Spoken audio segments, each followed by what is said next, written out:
네, 오늘 또 얘기를 하도록 하겠습니다.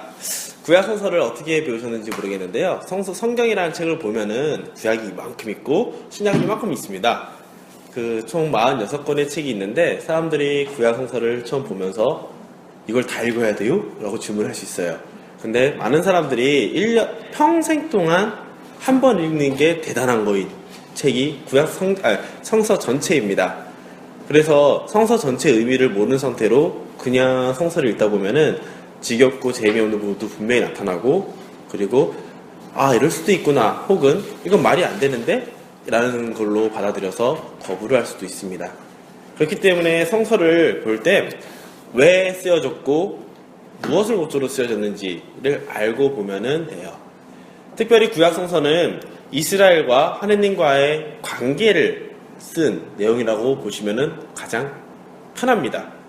편하다는 얘기는 그 안에 다양한 신학적인 의도가 있기 때문에 그들이 느꼈던, 체험했던 하느님의 모습이 한 분이 아니라 여러 가지 모습으로 느꼈기 때문에 다양한 언어로 표현되고 있고 다양한 문학 양식을 빌립니다. 누구는 시처럼 쓰여져 있고요. 어떤 성서는 정말 오늘날 연애에 대한 노래를 한 대중가요처럼 굉장히 뜨거운 남녀 간의 관계에 대해서 쓴 성서도 있고요. 나중에 찾아보세요. 그 정도로 재미있습니다. 이스라엘이 느꼈던 하느님에 대한 기록이 바로 성서입니다. 때문에 성서는 기본적인 역사는 이래요. 유목민 시대가 있어요. 그 사람들이 처음부터 왕국을 이루면서 산 게 아니라 한 부족 단위로 돌아다니다가 성조들이라고 해요. 그 부족장들의 역사가 이어지고 그 다음에 이집트로 넘어가는 시기가 생깁니다. 이집트에 넘어간 다음에는 처음에는 그 박수 받으며 들어왔다가 어느 순간 이집트에 노예살이를 하게 돼요. 그리고 그것을 탈출하는 것이 우리가 많이 알고 있는 모세의 이야기이고요. 모세가 이집트에 10가지 재앙이 내리고 모세가 함께 이스라엘 민족을 데리고 나온 사건, 파스카 사건이라고 하는데, 그런 이집트 시기가 있었고 탈출한 다음에는 광야를 40년 동안 돌아다니는 시기가 있습니다. 광야 시대라고 하고요. 그리고 난 다음에는 하느님이 약속해준 땅인 가나안 땅으로 가는 시기가 나타납니다. 가나안 땅에 오자마자 바로 왕국을 세운 건 아니에요. 아까 말했던 것처럼 부족 단위로 역시 지파라고 하는데요. 야곱이라는 사람의 12명의 아들이 있어요. 그 12명의 아들이 한 그룹씩 점점 가족이 커져서 한 부족으로, 지파라는 개념으로 바뀌게 됩니다. 우리라면은 장손 집안이 있고 그다음에 반개 집안들이 있잖아요. 그런 반개 집안을 생각하시면 편할 거예요. 그렇게 지파들이 나눠진 상태에서 지파끼리 모여 살다가 가나안 땅을 정복한 다음에 지파끼리 나눠 살다가 자꾸 이게 고개가 여기 끼쳐서 여기까지밖에 안 돌아가니까요. 두 분만 보게 돼요. 네. 그래서 지파끼리 모여 살다가 아무래도 부족 단위로 살다 보면은 병사들이 약하잖아요. 그래서 이민족들이 공격을 해버리면은 속수무책으로 당해버립니다. 그럴 때마다 하느님께 기도해요. 주님, 하느님, 우리를 왜 버리십니까? 도와주세요, 하다 보니 판관이라는 사람들이 등장해서 그 나라를 지켜줍니다. 부족들을. 판관이라고 하면 되게 어려운 것 같은데요. 삼손 생각하면 돼요. 삼손이 판관 중에 한 명이에요. 그런 처럼 하느님의 특별한 은총을 받아서 이스라엘 민족을 구원해주는 사람들이 등장하기 시작합니다. 그러다가 사람들이 나중에는 하느님, 우리도 다른 나라들처럼 왕들을 세워주면 안 되겠습니까? 라고 해서 세운 것이 사울을 통한 이스라엘 왕국이고요. 우리에게 잘 알려져 있는 다윗과 솔로몬의 얘기가 등장합니다. 다윗과 솔로몬이 죽은 이후에 그 후손들이 나라를 계속 유지를 하고 있는데, 물론 솔로몬 죽은 다음에 12지파라고 했잖아요. 지파 하나와 지파 2개와 나머지 10지파 따로 갈려서 살게 됩니다. 그게 북이스라엘과 남유다라고 하는데, 이 두 나라로 유지를 되다가 아시리아라는 굉장히 강한 이민족들에게 점령을 당해요. 그래서 하나씩 망합니다. 망하면은 당연히 그 당시에는 귀족층이나 지도층은 다 데려가잖아요. 인질로. 그래서 당시 사회 지도자층이었던 사람들이 다 바벨로니아로 유배를 가게 됩니다. 그게 유배직이라고 불리고요. 그때 이스라엘 민족들은 하느님이 우리를 버린 것처럼 체험하게 됩니다. 그러다가 많이 생각을 하다 보니 우리가 잘못해서 하느님이 우리에게 이렇게 한 거구나 라고 해서 하느님에 대한 생각이 확 넓어져요. 그리고 난 다음에 정말 이들의 기도가 통했는지 고레스 칙령이라는 그 당시 이스라엘 민족을 유배를 데려갔던 나라의 왕이 다 풀어줍니다. 고향으로 돌아가라 했더니 고향으로 돌아와요. 돌아와서는 또 재밌는 일이 벌어지는데 귀환식이라고 불러요. 돌아오자마자 있었던 일들은 사회 지도자들이 끌려갔으니까 사회에서 피지배를 받던 사람들은 그대로 남아있었을 거 아니에요. 그러면은 둘이 만나서 누가 이 땅에 정말 순수한 혈통이냐라는 문제로 싸우게 됩니다. 그런 상황이 싸우다 보니 결국 그 싸움에서는 지도자층이 이기게 돼요. 그 지도자층이 이긴 사람이 결국 유다 지역을 다스리게 됐고요. 같은 이스라엘 땅 아니지만 유배를 가지 않고 남아서 지켰던 사람들은 피지배층 사람들은 사마리아라는 지역을 차지하게 됩니다. 그래서 사마리아와 유다가 사이가 나쁠 수밖에 없어요. 그 상태에서 시간이 지나고 로마한테도 점령을 당합니다. 참 슬픈 역사인데 그리고 난 다음에 로마는 참 재밌는 게 점령을 하더라도 그 민족들에게 자치권을 줘요. 대신 세금만 걷고 우리들 말을 들어라 이렇게만 해주거든요. 종교도 다 보장해주고 대신 종교를 보장한 대신 세금을 좀 세게 때리죠. 그래서 200년 정도 시간이 지난 다음에 우리가 알고 있는 예수님이 탄생하시게 됩니다. 이런 상황 안에서 이게 구약성서의 전체적인 내용이에요. 근데 이 과정 안에서 우리가 왜 하느님이 우리에게 이런 시련을 주셨을까라는 생각들이 계속 발전하게 돼요. 처음에는 우리 부족을 지켜주는 하느님이었다가 나라가 생긴 다음부터는 나라를 지켜주는 하느님이었고 그 다음에는 우리 민족을 지켜주는 하느님이었고 더 커져서는 세상을 창조하신 모든 곳에 다 영향을 미치는 하느님 대신 우리에게 이렇게 시련이 온 것은 우리가 그분을 제대로 알아보지 못하고 배신을 했기 때문에 혹은 등을 돌렸기 때문이다 라는 생각으로 시작이 됩니다. 유배 시기 때 이게 특히 강해지는데 그때 정리된 것이 바로 창세기 내용이에요. 그들은 고민을 합니다. 다양한 고민들의 답을 성서에다 두는데 첫 번째, 우리는 어디에서 왔고 어디로 가는가? 라는 질문을 던지고 그거에 대해서 세상 창조에 대한 얘기를 씁니다. 당연히 창세기는 과학적인 글이 아니라는 뜻이겠죠? 자신들이 믿었던 하느님이 어떻게 하셨는지, 우리와 하느님의 관계가 어떤 것인지, 그리고 사람과 자연이 어떤 관계인지, 사람과 사람이 서로 어떤 관계로 창조되었는지를 밝혀냅니다. 밝혀낸다는 것은 역사상 사실을 찾아낸다는 거 아니라 이들의 신학으로 계속 기도하고 하느님을 계속 생각하다 보니 정리가 돼요. 그것이 바로 아담과 하와와 속해 있는 에덴 동산 이야기가 나오게 됩니다. 인간은 하느님을 닮은 존재로 태어났기 때문에 결국 하느님과 완전히 함께하는 것이 목표가 됩니다. 에덴 동산으로 쫓겨났으니까 다시 돌아오는 게 목표가 되겠죠. 그것이 우리의 영성이고 신앙의 길이라는 것을 밝히게 돼요.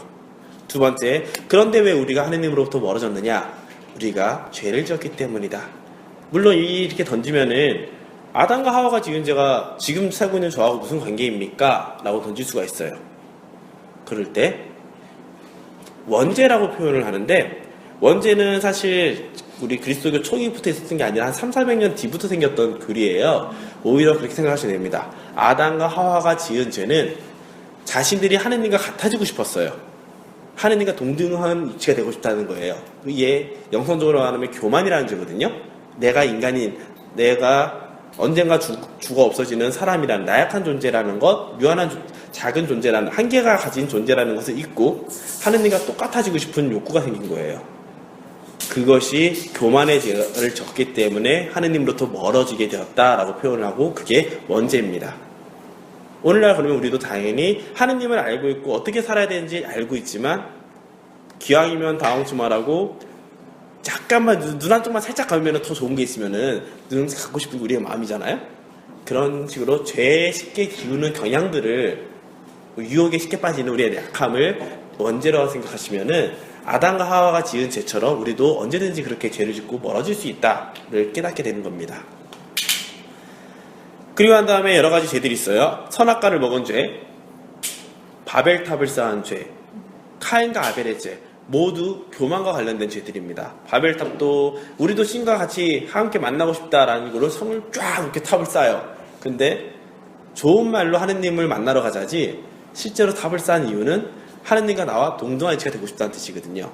이런 교만의 죄를 우리가 조심해야 된다는 것을 다시 한번 사람들이 적게 됩니다. 그리고 난 다음에 그들은 또 하나를 해요. 그렇다면 하느님 우리에게 어떻게 벌을 주시는가? 사실 구약시대 옛날 원시부족이나 그런 예전에는 공정과 정의라는 게 굉장히 강했습니다. 우리의 신이 강하다는 걸 증명하려면은 다른 나라 신이 보호하는 그 지역을 우리 신이 가서 박살을 내야지 신이 센 거예요. 그러니까 만약 제가 믿는 하느님 세려면은 다른 신을 믿는 애를 막 때려요. 그러면은 우리 신이 이 신보다 센 거예요. 그러다 보니까 강하게 표현해요. 하느님의 말을 좀만 안 들으면 다 죽여버리고 막 그래요. 그런 표현들이 벌이라는 개념으로 와요. 사실 노아의 홍수로 한번 세상이 휩쓸렸잖아요. 그럼 당연히 다른 사람이 없어서 결혼할 수가 없어요. 그런데 결혼을 합니다. 사람들을 만나서. 카인과 아벨, 또 아담과 하와의 자녀는 카인과 아벨이에요. 한 명이 죽었어요. 한 명 벌 받았고요. 그러면 이 사람은 결혼할 수도 없고 만날 수도 없는데 죄 표시 받았다고 무서워요. 다른 사람들이 어떻게 생각할 거냐고. 그거는 역사적 사실이 아니라 그런 하느님과 우리 인간과의 관계 안에서의 답을 잘 찾아낸 생각을 쓴 거기 때문에 그런 거는 해결이 되는 겁니다. 어려우신가요? 아니요, 진짜. 제 손동작이 너무 화려한가요? 그런 것 같은데? 네.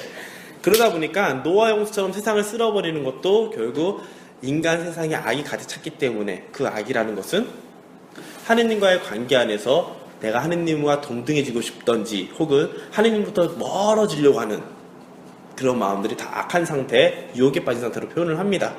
그러다 보니까 성서에서는 사람들이 막 소돔과 고모라를 다 박살내고 하는 것들 전부 다 하느님으로부터 관계가 멀어졌을 때 이런 벌을 받는다라는 식으로 강하게 쓰기 시작해요. 그래서 구약 성서에 나오는 일례로 악마가 죽인 사람 숫자보다 하느님이 죽인 사람 숫자가 훨씬 많거든요. 그런 표현들은 전부 다 악에 대한, 우리가 하느님과 멀어졌을 때 어떠한 벌을 받느냐에 대한 과장법으로 보시면 될 거예요. 예, 감사합니다. 네, 갑자기 대답해 주니까 제가 한번 뻘쭘해지는데요. 네, 이거 너무 제대로 되고 있나? 진짜 사각이네. 네, 안 보여요. 네, 진짜 사각이네. 감사합니다. 좀 보세요. 그리고 다윗과 솔로몬 다음부터는 우리가 또 하나의 기준을 발견할 수 있어요. 뭐냐? 우리가 살아가는 데 있어서 성공한다는 게 어떤 것인지, 잘 산다는 게 어떤 것인지의 기준을 왕들의 이야기를 통해서 알 수가 있습니다. 자, 질문을 던져볼게요. 어떤 왕은 하느님 신앙을 온전히 지키지 않고 이웃나라의 신앙을 조금씩 받아들이긴 했지만 덕분에 외교적인 것을 확장시켜서 이 나라를 부강하게 만들었어요. 이 사람은 좋은 왕일까요? 나쁜 왕일까요? 네, 우리가 봤을 땐 좋은 왕인데 하느님 신앙을 약하게 만들었기 때문에 악한 왕으로 표현됩니다. 성서에서는. 즉 삶을 살아가는 데 있어서 선과 악의 기준은 잘 살고 못 살고의 기준, 그것은 모두 하느님과 나의 관계가 얼마나 단단하냐에 따른 것으로 정해진다는 겁니다. 즉 세속의 기준과 하느님의 기준이 다르다는 건데 아무리 인간적인 업적을 만들어도 그 업적은 언젠가 사라집니다. 하지만 하느님을 향해서 꾸준히 살아간 것은 하느님은 영원하신 분이기 때문에 우리의 하느님과 함께 오랫동안 꿋꿋하게 살아가는 것은 영원히 남는 게 돼요. 하느님 품에서 완전히 오랫동안 영원히 할 수 있기 때문에. 그러니까 우리가 봤을 때 더 좋아 보이는 것들이 있을지라도 그것은 언젠가 없어지는 유한한 것.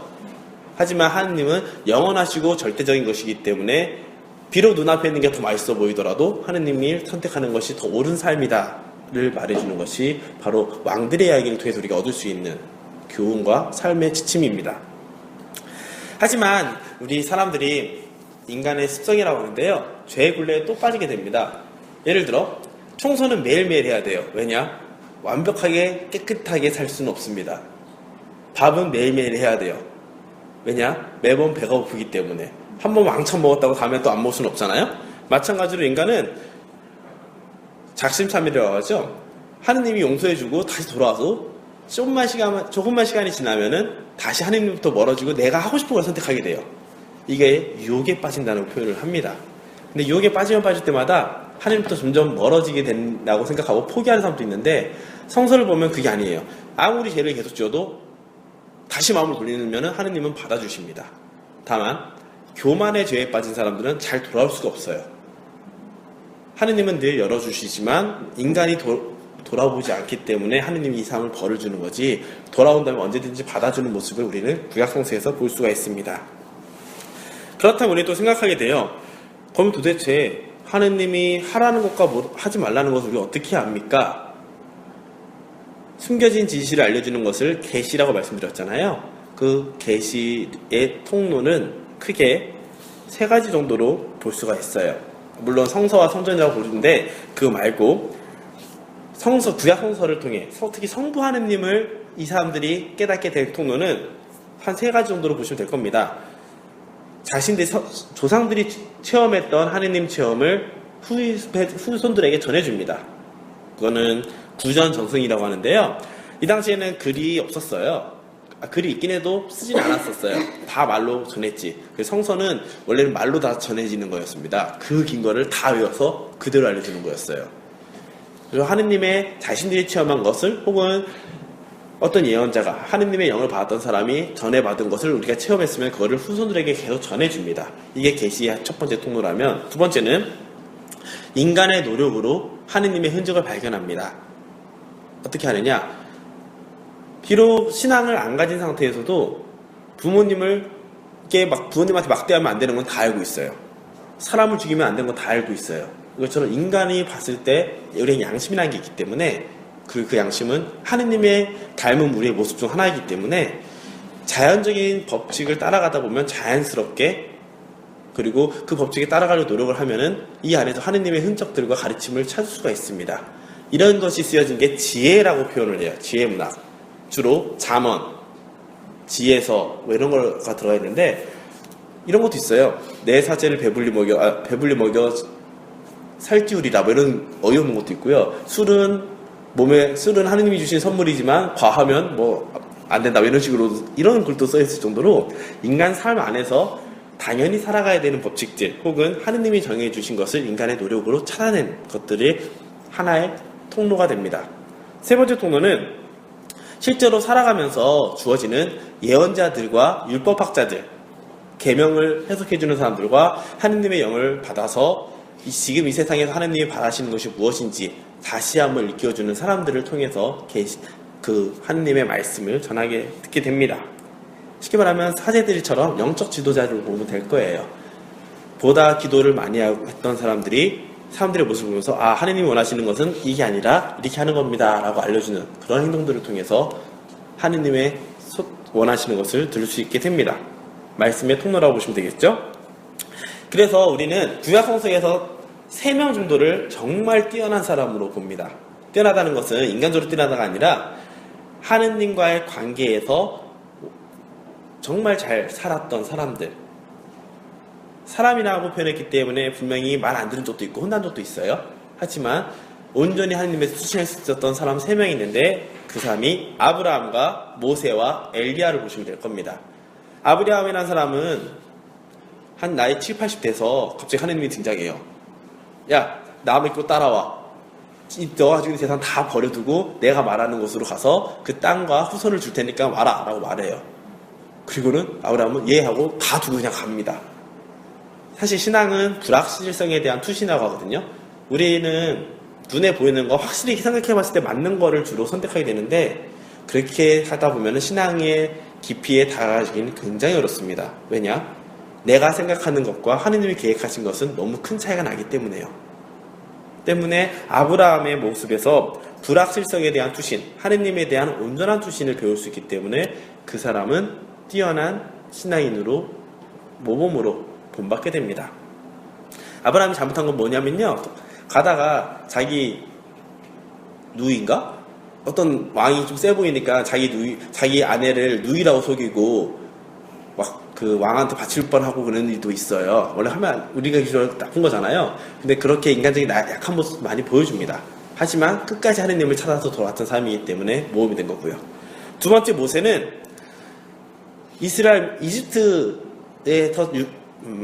이집트에서 노예 생활할 때 나타난 사람인데 탈출기를 이끌었던 사람이에요. 그 사람 같은 경우는 자신이 부족한 하느님의 이름을 처음으로 들었던 사람이고 하느님을 처음으로 봤던 사람입니다. 하지만 그는 자신이 약하다는 것, 자신의 한계를 잊고 문제점이 있다는 걸 알기 때문에 어찌 저한테 이런 걸 할 수 있겠습니까? 라고 하지만 하느님께서 믿고 따라와 라고 말하고 그에게 필요한 것들을 주십니다. 하나씩 말을 잘 못한다고 하니까 말 잘하는 형을 보내주시고 뭘 못한다고 하면 또 딴 걸 보내주고 이런 식으로 그래서 모세 같은 경우는 인간적인 나약함도 있지만 오히려 그 나약하기 때문에 하느님께 온전히 의탁할 수 있었고, 의탁했기 때문에 하느님의 온전한 도구로서 살아갔던, 하느님의 뜻을 세상에 펼치는 도구로서 쓰여졌던 훌륭한 사람이 됩니다. 그리고 하느님이 주시는 십계명이라는 계명을 받게 돼요. 그 계명을 받아서 후손들에게 알려줬던 신앙의 가이드라인을 알려준 뛰어난 사람이 됩니다. 세 번째, 엘리야라는 사람은 예언자예요. 그를 통해서는 시련 속에서도 믿음을 굳게 지키는 모습을 볼 수 있습니다. 어떤 상황이냐면은 그 당시에 여왕이 이자벨 여왕이라는 사람이 있어요. 그 여왕이 바알씨를 모시게 됩니다. 근데 그러다 보니까 야훼 하느님을 믿었던 사람들 다 죽여요. 다 죽이거나 박해하나 그래요. 도망다니다가 하느님이 보내니까 가서는 싸우게 됩니다. 여왕에 대항해서 싸우게 돼요. 어떻게 싸우느냐? 여왕이 우리의 신이 센지 너가 말한 신이 센지 한번 보자 해서 바알 신의 제사장들 500명이 하고 엘리야 혼자 기도하게 합니다. 그래서 누구와 어떤 신이 받아주는지를 보는데 당연히 엘리야를 손을 들어주게 됩니다. 엘리야가 기도할 때 하늘에서 불이 떠져서 재물이 타올라요. 이게 번제라고 하거든요. 그런 일이 벌어지면서 자연스럽게 아무리 국가 권력이나 세상 논리에 의해서 신앙을 지키기 어려운 상황에서도 굳건하게 하느님을 믿었던 사람이었기 때문에 그는 죽지 않고 하늘로 올라가는 은총을 받았을 뿐만 아니라 신앙의 모범으로 우리에게 전해지게 됩니다.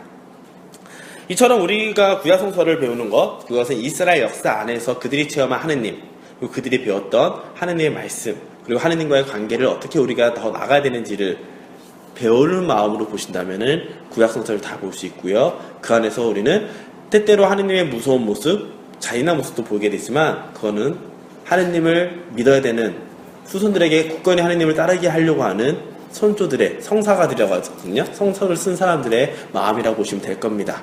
그리고 이 안에서 우리는 가장 큰 성부 하느님의, 아버지 하느님의 가장 큰 모습인 창조주, 이 세상 전지전능하시다는 표현을 처음으로 하게 되고, 주변에 다른 신이 아니라 오직 한 분인 유일한 신이 바로 우리가 믿는 야훼 하느님이다 라는 것을 알게 됩니다. 이게 구약성서의 전체 내용이 다 말씀드린 거예요. 그리고 우리가 말하는 성부와 성자와 성령 삼위일체에서 성부 하느님에 대해서 설명을 드린 거고요. 정리가 안 되시죠? 그럴 거예요. 나중에 녹음 파일을 들으시면 좀 되실 거고요. 제가 이 글이 써놓은 거 안에 보면은 좀 써있으니까요. 보시면 될 겁니다. 왜 구약성서의 하느님이 좀 무섭고 잔인한 정의와 공정의 하느님이 표시됐는지에 대해서 제가 역사를 속에서 말씀드린 거니까요. 기억을 해주시고, 지금 20분밖에 안 됐으니까요. 25분인가? 했으니까 성자 하느님에 대해서 말씀드려도 될까요? 네. 너무 쑥쑥 넘어가나요? 네. 제가 그 말씀 안 드렸구나. 모세가 아까 하느님의 이름을 처음 들었다고 했잖아요. 그때 하느님이 이런 말을 합니다. 모세가 당신은 누구십니까? 하느님은 나는 있는 나다. 그래서 다들 뭔 소리야? 여기 성서 보면은 뭐야? 딱 되는데 그게 야훼라고 불려요. 근데 이스라엘 사람들은 하는 이름이라는 게 굉장히 중요해요. 만약 제가 이승화 시몬인데 누군가가 저한테 너 이승화지 라고 말할 수 있는 것은 저를 완전히 데리고 갈 수 있는 사람이라는 뜻입니다. 제가 그 사람의 종이다라는 표현까지 보시면 돼요. 그래서 신의 이름을 인간이 함부로 말할 수 없어요. 그래서 모세한테 알려준 있는 나라는 뜻은 세 가지 의미로 해요. 예전부터 있었고 지금도 있고 앞으로도 있을 분이다 라는 의미. 두 번째는 네가 내 이름 알아서 뭐 하려고, 그냥 지금 함께 있다는 게 중요한데 이 의미. 나머지는 정말 이름이 있는 나다, 존재 그 자체라고 보시면 돼요. 이게 영어로 하면은 I am who I am이거든요. 아마 제가 알기로는 이게 문법이 안 맞는 걸로 알고 있어요. 하지만 그거는 있는 그 존재 자체를 말하기 때문에 하느님의 절대성을 표현한다고 보시면 돼요. 인간의 언어로 담을 수 없기 때문에 야훼라는 이름으로 전해지고, 이스라엘 사람들은 히브리어는 자음만 있거든요. 모음이 없어요. 모음은 나중에 점으로 찍어요. 야훼라고 써놓고 주님이라는 모음을 써요. 그래서 그걸 붙이는 바람에 아도나이라고 부르게 됩니다. 어렵죠? 그냥 우리는 이거만 아시면 돼요. 성서를 딱 보면요, 구약성서에서 주님이라고 그냥 가볍게 쓰는 게 있고 두껍게 주님이라고 쓰는 게 있어요. 두껍게 주님이라고 쓰는 게 바로 하느님의 이름을 하느님의 이름이 적혀 있지만 그걸 바로 말하면 안 되기 때문에 아도나이라고 부른 거예요. 야훼라고 쓰여 있지만 아도나이라고 부르는 그 차이만 아시면 될 겁니다. 어렵죠? 네. 처음에 나중에 천천히 들어보세요. 그래서 성서는 사실 본인이 읽고 접할수록 늘어나요. 그리고 정말 열심한 성서학자들이 성서를 열심히 공부한 사람들이 이단이 된 경우가 많습니다. 왜냐면요, 성서에 약간 지금 제가 말씀드린 크다란 맥을 안 읽고 성서를 보면은 온갖 해석이 다 가능해져요. 하느님이 말 안 들으면 다 사람 죽여버리거든요. 그거 가지고 지금 유대인들이 팔레스타인들을 막대하는 거 있잖아요. 그것도 해석이 돼요.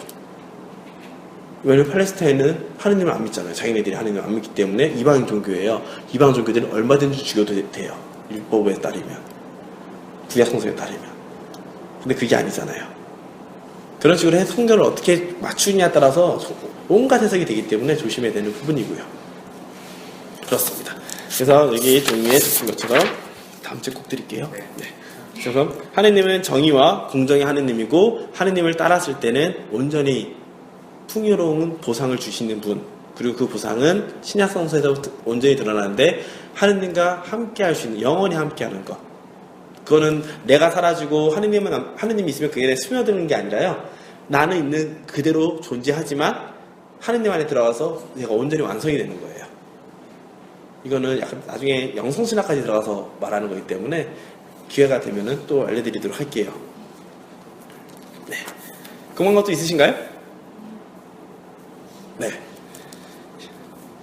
30분 만에 가능하죠? 다들 의심의 눈초리를. 이게 거의 답니다. 네? 아, 네. 그러면 두 번째, 성자 하느님에 대해서 한 반 정도만 말씀을 드릴게요. 피곤하신가 보군요. 네. 아, 그래요? 아, 그 종이 경수실에 있나요? 네. 아, 죄송합니다. 다음 주에 들고 올게요. 네. 교회의 전례라는 게 있어요. 우리는 1년을 그냥 막 사는 게 아니라 어떤 흐름을 가지고 살아요. 12월 25일 무슨 날이죠?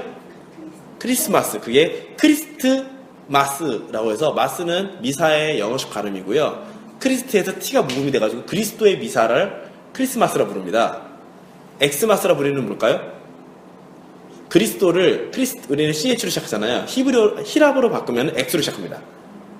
우리가 표현하는 X인데 그 정확한 다른 게 키라고 부르거든요. 그걸로 시작하기 때문에 엑스마스가 돼요. 하지만 우리는 연인들의 날이죠. 이런 것처럼 우리 삶 안에 이미 많이 연관이 돼 있어요. 부활절, 해피 이스터라고 인사할 때가 있어요. 그거는 부활절을 말해요. 그거는 우리 그리스도 안에서, 그리스도교에서 제일 중요한 예수님의 탄생과 부활을 기념하는 날이거든요. 이거를 기점으로 예수님이 오기 전에 구약에서 하느님을 온전히 메시아가 오길 기다렸는데, 메시아는 기름 부음 받은 사람이라는 뜻으로 하느님의 사람이라는 뜻이거든요. 하느님이 선택한 사람, 하느님의 사람. 그래서 하느님의 사람이 와서 온전히 우리를 구원해 주기를 바라는 그런 메시아를 기다리고 있었어요. 그 기다림의 시간이 우리에겐 대림식이라고 해서 11월 말 정도부터 시작이 됩니다. 그리고 예수님의 탄생이 기념하는 12월 25일을 기점으로 성탄시기가 되고요. 예수님 탄생하자마자 좀 어린 시절을 보내잖아요. 그거를 가지고 연중시기라는 시기를 좀 보내요.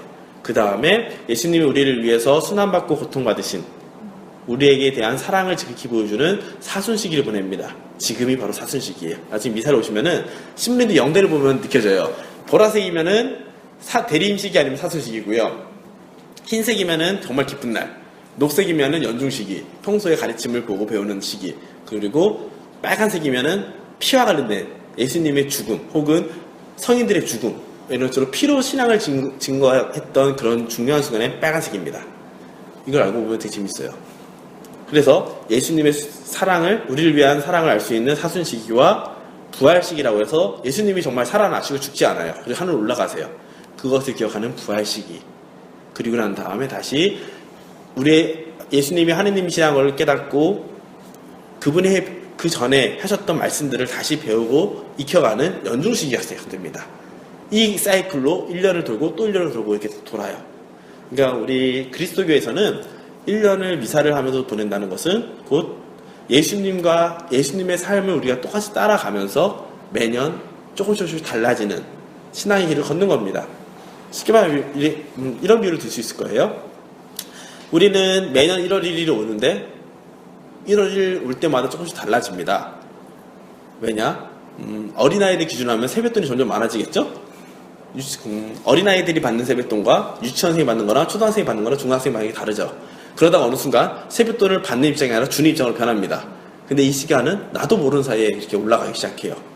마찬가지로 우리가 1년을 예수님의 삶을 따라서 산다면 그 다음 1년은 똑같은 1년이 시작일지라도 우리는 조금 더 성숙된 1년이 됩니다. 생각이 깊어지고 몸과 생각이 깊어지면서 신앙 역시 같이 깊어질 수가 있어요. 단 예수님의 삶을 따라간다는 것을 인식하고 있을 때, 그러면 예수님이 어떤 분이시냐라고 생각할 수가 있습니다.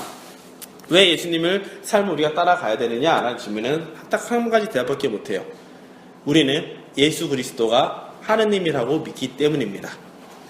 그분이 우리를 구원하실 분이고 우리를 사랑하시는 분이고 구약에서부터 예언된 바로 그분이고 미래에 영원히 함께하는 그분이라는 것을 기억하기 때문에 우리는 예수님의 삶을 따라갈 수밖에 없어요.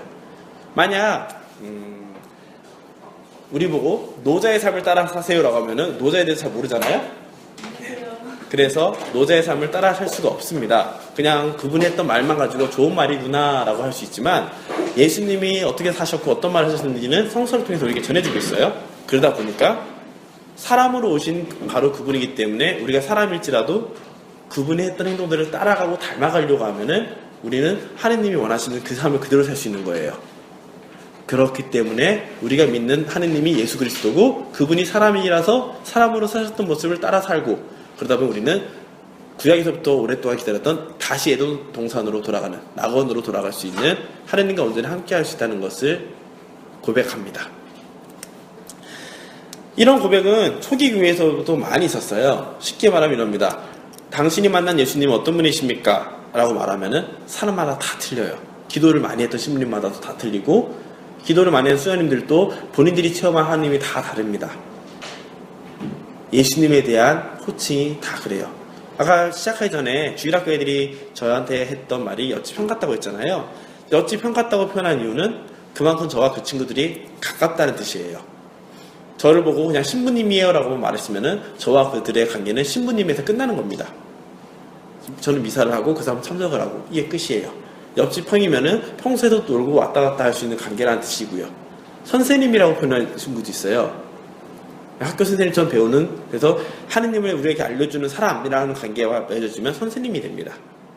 이것처럼 예수님을 어떻게 표현하느냐에 따라서 다양한 호칭들이 신약 성서에 등장하고요. 그 호칭들에 따라서 사람들이 어떻게 예수님을 바라봤는지를 알 수가 있습니다.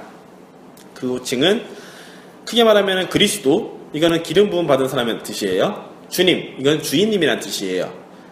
예수, 이거는 구원받은 자, 하느님께서 우리를 구원하시리란가? 여기 써놨네요. 하느님께서 우리를 구원하신다라는 의미를 줄여놓으면 예수라는 단어가 됩니다. 그리고 사람의 아들, 하느님의 아들, 하느님의 어린 양, 이런 것처럼 구약에서부터 나왔던 이런 분이 오실 거다라는 표현들이 예수님에 대한 다양한 호칭으로 나타나게 됩니다. 이거는 지금 다 말해드리면 호칭 하나 가지고도 한 시간씩 말할 수 있거든요. 그래서 이런 게 있다는 거 알아두시고 성서를 보시면서 이 사람들이 예수님을 어떻게 봤기 때문에 이런 단어를 쓰시는구나 라고 보시면 될 겁니다. 예언자냐, 엘리야냐, 세례자 요한이냐 이런 논쟁도 있었는데 그거 역시 초기에 예수님에 대한 이분이 과연 누구이신가 라는 질문들이 많았고, 각자 체험한 예수님에 대해서 말하다 보니 이분이 정말 하느님의 아들이었구나 라는 단계까지 오게 됩니다. 이것들은 모두 신앙 안에서 그분을 체험한 것이고 체험한 만큼 호칭의 무게를 알게 됩니다. 제가 아무리 예수님 해도 하느님께서 우리를 구원하신다라는 의미를 모를 수도 있어요. 하지만 하느님께 큰 은총을, 내가 이렇게 살 수 있는 건 하느님이 나를 도와주시기 때문이구나 라고 생각이 드는 순간이 있다면 그때부터는 예수님이라는 말이 그분이 우리를 구원하신다라는 의미로 연결될 수도 있습니다. 그 무게를 우리가 느끼게 되는 거예요. 그래서 성서를 읽을 때 단어를 쭉 읽다가 마음에 드는 단어를 보고 오랫동안 머무르려고 하거든요. 그거는 내 마음이 받아들일 수 있는 단어의 무게를 느끼라는 뜻이기도 해요. 어렵죠? 나중에 제가 세례 받은 다음에 후속 교리할 때 이거는 제가 알려드릴게요. 네, 화이팅. 네. 그래서 이 호칭이 중요한 이유는요, 나중에 여러분들이 기도를 해야만 해요. 사실 기도는 뭐 하느님과 이야기한다고 해서 굉장히 혼자 독백한 느낌도 들 때도 있는데, 내가 예수님을 뭐라고 부르는 그 호칭에 따라서 기도의 방향이 바뀝니다. 만약 그분을 하느님이 뭐든지 다 해주시는 하느님으로 생각한다면 그분께 우리는 뭐뭐 해주세요라는 기도밖에 못할 거예요. 그분이 나의 죄를 용서하는 분이시다는 걸 안다면은, 그걸 강하게 체험했다면은 하느님께 제가 오늘 지은 죄들에 대해서 뉘우치고 저를 다시 받아주세요라고 하는 기도가 나오게 될 겁니다. 이런 것처럼 내가 예수님을 어떻게 부르느냐는 나의 기도의 방향이 바뀐다는 뜻이고, 내 기도의 방향이 바뀐다는 얘기는 내 신앙의 질이 달라진다는 뜻이 됩니다. 이거는 체험을 하지 않으면 느끼지 못하는 거라 제 체험을 좀 말씀드릴게요. 저는 신학교 1학년 때 성서를 보면서 전지전능하신 분, 그분은 나한테 뭐라도 다 해줄 수 있는 분이야. 난 이제 사제가 되려고 신학교 왔으니까 다 해주시겠지? 라고 생각하면서 전 언어가 되게 약해요. 그래서 주님 저 좀 영어 좀 잘하게 해주세요. 뭐 이런 기도를 했었어요. 군대 갔다 온 다음에 공부를 하다 보니까 하느님이 그런 분이 아니었던 거예요. 내가 가지고 있는 달란트를 키워서 그걸 역할을 할 뿐이지 없던 달란트를 주거나 그런 분이 아니셨어요. 그래서 어느 순간 하느님이 원하시는 대로 저를 쓰십시오라고 하면서 대신 제가 잘하는 것들 열심히 키워보겠습니다 라는 기도로 바뀌었습니다. 그러다가 서품 받기 전에는 30일병이라고 저희는 한 달 동안 갇혀서 대침묵이라고 한 말도 안 하고요, 기도만 하는 시간이 있어요. 신부들은 그걸 통과를 못하면은 신부가 못 돼요. 통과한다는 개념이 아니라 그냥 하면 하느님을 완전히 체험하거든요. 그때 제가 느낀 하느님은 아버지가 군인이셨어서 그런지 장군님 같은 하느님이셨어요. 그냥 이렇게 해 하면 네 하고 따라야 되는 그런 하느님이셨어요. 그러다 보니 약간 전투적인 신앙으로 바뀌게 됩니다. 그러다 보니 제 사제 삶 자체가, 저는 원래 아이들을 별로 안 좋아해요. 사람 많은 자들이 힘들어하고요. 혼자 있는 걸 좋아하고 혼자 조용히 있는 걸 되게 굉장히 좋아하거든요. 혼자 차 마시면서 조용히 있는 거, 그런 걸 굉장히 좋아하는데, 지금 보면 저는 그런 이미지가 안 떠오르죠. 어떻게 저렇게 말이 빠르고 사람도 있는데 괜찮지? 라고 생각하셨을 거예요. 이게 되는 것은 그때 만난 하느님이고, 하느님이 넌 사제면 사제답게 사목을 해야 돼 라는 인식을 주었기 때문에 그렇게 살고 있는 겁니다. 보면은 하느님을 어떻게 느끼느냐에 따라서 삶이 바뀐다는 게 좀 느껴지죠. 저의 비유예요. 여러분들도 세례를 받을 때 막 뜨거워져요. 이게 뜨거움이구나 하는데 그때는 잠깐 식어버립니다. 왜냐면은 뜨거워하고 이 뜨거움을 주신 하느님이 이게 아니라 뜨거워 나 이제 신앙이니까 이게 끝나기 때문에 그래요. 그래서 나와 하느님이 어떤 관계에 있냐는, 사실 구약에서 오래된 기간이 다 그거예요. 하느님이 어떠한 분이신가 라는 질문에 2000년이 걸린 거예요. 구약의 시간 4000년 정도 걸린 거고요. 신약에 와서는 예수님이 내가 원래 이런 사람이야 라고 알려주기 때문에 그 다음부터 우리들은 그분에 대한 고백을 하게 되고, 그분을 체험한 만큼 고백하고, 고백한 만큼 기도하고, 기도한 만큼 삶이 바뀌게 되는 겁니다. 그래서 우리가 봤을 때 신앙이 정말 깊어지는 사람들은요, 법 없이도 살 것 같은 사람들 있죠. 그리고 세상이 막 복잡하고 혼란해도 지금 당장 즐겁게 사는 사람들이 있어요. 그런 사람들은 그걸 넘어서 무언가를 의지하고 있거나 아예 생각이 없거나 둘 중 하나거든요. 근데 그런 사람들은 생각 없는 사람들이 없잖아요. 그럼 그만큼 초월한 무언가를 느꼈기 때문에 그렇게 사는 거예요. 성당에도 보면 그런 사람들이 계십니다. 근데 그런 분들의 특징이 잘 드러나지 않기 때문에 찾기가 힘들어요. 하지만 그런 분들을 만나면은 이게 그 경지구나 알게 되고, 그분들의 나보다 영성적으로 좀 더 나갔던 사람들의 삶을 보면은 좀 배우다 보면은 그분이 만난 예수님을 저도 같이 배우게 돼요. 그래서 영성 깊은 사람들과 같이 붙어 있으면 좋은 게 자연스럽게 내 삶도 변하기 때문에 그렇거든요. 그러다 보면 여러분들도 예수님의 다양한 모습 중에서 나한테 가장 맞는, 나에게 주시는 그 모습들을 느끼게 될 겁니다. 그것을 배우는 것이 신약성서와 우리 일상의 삶이에요. 가장 좋은 거는 다 했네? 3개예요. 첫 번째, 복음서를 중심으로 해서, 복음서는 예수님에 대해서 쓴 4가지 책이에요. 예수님의 일생을 다 다른 관점으로 쓴 책이거든요. 그 4가지 책을 중심으로 해서 성경을 자주 읽는 겁니다. 두 번째는 배우는 겁니다. 어떻게 배우느냐? 신부님들의 강론 혹은 예비자 교리, 성경 공부 외에도 다양한 모르는 게 있으면 물어보셨을 때 신부님들이 해줄 거예요. 그렇게 물어봐서 배우는 겁니다. 만약 배우지 않고 살기만 하면은 방향성을 잃어버린 배와 똑같아요. 해류가 지나가기 때문에 배는 움직여요. 하지만 방향성이 없으면 어디로 갈지 모르게 됩니다. 그래서 꾸준히 신부님들, 그리고 영성가들한테 배워야 되고요. 세 번째는 매일 미사에 참석하는 겁니다. 왜냐면요, 혹은 주일 미사라도 꼭 참석하는 거예요. 아까 말한 것처럼 1년을 예수님의 일생에 걸어간다고 했잖아요. 그래서 주일 미사는 1년 전체가 예수님의 시작부터 끝까지 연결되어 있어요. 그래서 미사만 3년 동안 쭉 다니면요, 신구약 성서의 대부분 다 듣게 돼요. 우리가 전례가 그런 식으로 만들어져 있어요. 대단하죠? 옛날 사람들 대단했던 것 같아요. 그렇기 때문에 우리가 미사를 꾸준히 나오면 나올수록 좋은 게 성서의 다양한 의미를 배울 수 있어요. 그러면은 누가 읽을 수 있습니다. 3년 동안 한번 미사 다 나왔으니까 이제 대충 알아서 안 나와도 되지 않을까요? 라고 하시는데, 신부님들이 바뀌잖아요? 신부님마다 체험한 하나님이 달라요. 그렇기 때문에 강론 자체가 바뀝니다. 그래서 미사를 신부님이 바뀌는 상관없이 계속 꾸준히 미사를 나가시면은 여러분들은 하느님에 대한 다양한 모습을 느끼게 돼요. 여기서 가장 큰 유혹은 뭘까요? 하느님께 멀어지게 하는 유혹은 하느님을 배우고 그분을 따라가려고 왔는데 주변 사람들을 봐서 상처받고 떠나는 사람들이 의외로 굉장히 많아요. 흔히 말하는, 제가 이런 표현을 씁니다. 하느님을 바라보고 온 사람들이 사람들의 발목에 잡혀서 하느님을 보지 못하고 내 발목을 잡은 사람의 손만 본다고 저는 표현을 하거든요. 그러면 냉담으로 가거나 신앙이 사라지게 돼요.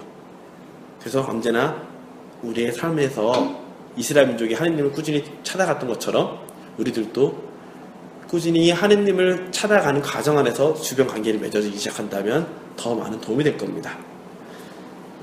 되게 있어 보이지, 이렇게 말하니까. 네. 그래서 예수님에 대해서 알아가는 방법은 제가 말한 게 단데요. 이걸 좀 더 어려운 말로 표현하면 이렇습니다. 성경 안에서 배우는 겁니다. 어떻게 배우느냐? 구약 성서는 모두 예수님의 사건을 예고하는 걸로 생각하시고 읽으면 돼요. 신약 성서는 예수님의 가르침을 사도들이, 그 제자들이 어떻게 적용했는지를 보시면 됩니다.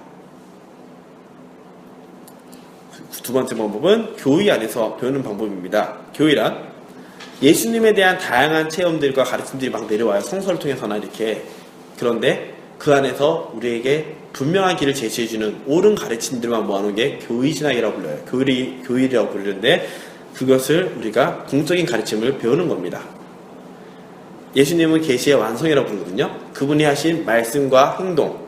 근데 그게 다 성서로 적혀지진 않았어요. 제자들을 통해서 전해진 것도 굉장히 많아요. 죄송합니다.